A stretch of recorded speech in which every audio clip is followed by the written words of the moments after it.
Next curriculum commissioner. Mr. Trey. Good evening, President Sanchez, commissioners. My name is Ken Trey. I've been a teacher in the district for 21 years, presently at Lowell High School, and I'm also a member of the United Educators of San Francisco Executive Board.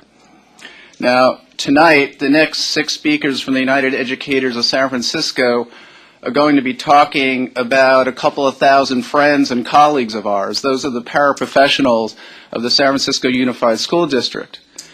And the union is on a quest to gain equality for these folks who do such important work for the school district. I'd like to speak specifically about the issue of binding arbitration. It's an important issue because binding arbitration concerning discipline matters is something that affects the everyday lives of our school sites and child development centers, wherever school workers are applying their trade. From time to time, there are discipline issues between administrators and other school workers. And quite often, there are differences between how the union looks at the discipline issue and the site administrator and perhaps the district. Now, for certificated staff, if there's a difference over discipline issues, there's a process that ultimately leads to binding arbitration. That means the dispute finds resolution. That means the difference between management and labor, a particular school worker, very likely doing important work, and their supervisors finds resolution, and you can move beyond it. Without binding arbitration, this does not take place for the paraprofessionals. We're certificated people, a third party, a neutral arbitrator decides who's right, the district or the union. District wins some, the union wins some. That doesn't happen for paraprofessionals. The issue over discipline could go on for months and months and months, and then if an arbitrator finds for the union, the district can ignore it because it's not a binding decision. Just briefly, who are these folks? Who are these paraprofessionals? People know who teachers are when the public hear about teachers and counselors like librarians. They have a sense of who these folks are.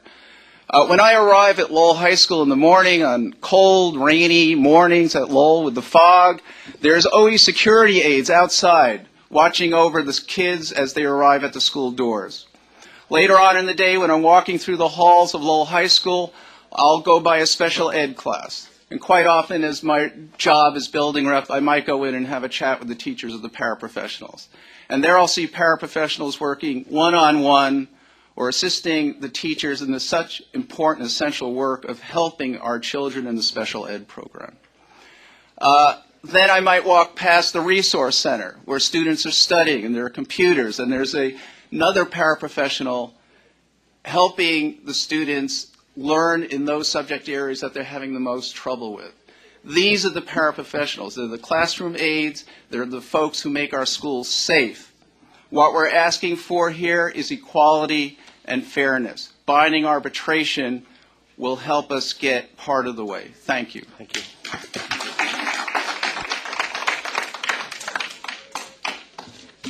Good evening. My name is Roberto Michel. I work at Paul Revere Elementary Special Ed School, or class, I should say. Thank you for modeling for me. That's exactly who I am. He described me to the tooth. I work every day with students that a lot of times we can't even find people to work with. Yeah. And so I want to say to you tonight that in this process of creating a new contract for the coming year, take that seriously. There's a couple of points that I'd like to read, and you can jot them down if you can. Jury duty, bereavement leave, length of the work year, safe working conditions, administering medical care, binding arbitration to protect our jobs. Please make our contract equal to the teachers. Thank you. Thank you. I also had a card, I'm sorry, from Andrew Livson. So if Andrew's here, you can get in line also. Good evening, President and Commissioners. I'm Betty Robinson Harris. I'm the chair of the Child Development Committee. And I'm here to speak tonight about the Child Development Program. As many of you may know, that San Francisco is the district that's celebrating over 60 years of serving young children. And we are one of the few, if not the last, district in the nation to do that. We are both a model and a trendsetter. The child development community nationwide contend that an early childhood education experience can close or even eliminate the achievement gap before it exists. But as we celebrate our many successes, we also face some harsh realities. Respect, equity, salary improvements are just a few. As UESF proceed with bargaining, we hope that we can work toward those goals to alleviate some of those issues. The Child Development Program is currently working hard. The teachers and the parents are working hard in the centers to provide quality, as demonstrated by the most recent PFA ECHRS high scores. ECHRS is a measurement that denotes quality. And since 2000, we have all been diligently working to eliminate a lot of programmatic changes, and we applaud our current director who have been working hard to get clear and current numbers for our program. That is, she's getting actuals instead of projections.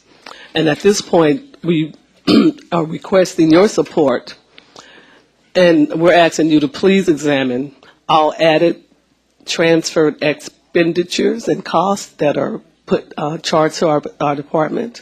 We're asking you to carefully examine all new programs presented to you so that those programs complement and coordinate with the Child Development Program and not compete against them. The newly proposed preschool at Daniel Webster, the private summer school at Jefferson Elementary School, and all of the after-school health programs at child development programs and elementary sites are all concerns and are potential threats to our program. If we are truly striving for a seamless program, consider this new term, P12 or EC12. We all know the research about child development, and we know that children are our future. Thank you. Thank you. Arlene is a team player. My name is Sandra Mack. I'm Vice President, Substitutes, and I'm here speaking on behalf of Dennis Kelly. Dennis and Linda had to leave earlier. They are on a 9 o'clock flight or something like something similar to a 9 o'clock flight. They were going to a public policy council in Manhattan Beach.